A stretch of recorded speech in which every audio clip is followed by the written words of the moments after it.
Dear friends, अस्सलाम वालेकुम। PPSC, FPSC और सीएसएस के अंदर अपने साइनोनियम्स और एंटोनियम को बिल्ड करने के लिए जो हम डॉन की वोकैबुलरी की सीरीज को स्टार्ट कर चुके हैं, आज जो हम उसका टॉपिक डिस्कस करेंगे वो है पाक ईरान सिक्योरिटी थ्रेट। हम इसकी इंपॉर्टेंट वोकैब को डिस्कस करेंगे। आप तमाम जितनी भी प्लेलिस्ट है उसकी वोकैब को डेली बेसिस पर तैयार करते जाएं और इसे रोजाना की बुनियाद पर रिवाइज करते जाएं और इसे डेली के सेंटेंस के अंदर इस्तेमाल भी करें ताकि ये आपकी परमानेंट वोकैब का हिस्सा बने।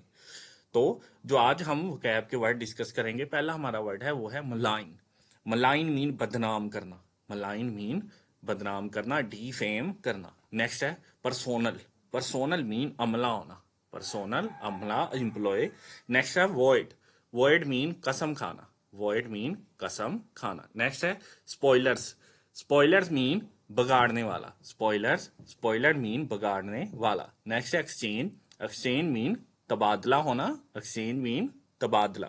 नेक्स्ट है अपेरेंटली। अपेरेंटली मीन बजाहर होना। अपेरेंटली, अपेरेंटली मीन बजाहर। अगर आप इस एडिटोरियल की जो इंपॉर्टेंट वोकैब को डिस्कस करते रहेंगे और इसे अपने वर्ड्स के अंदर इस्तेमाल करते रहेंगे तो ही आप इसे याद रख सकेंगे परमानेंटली। इब्रार अहमद को इजाजत दीजिए।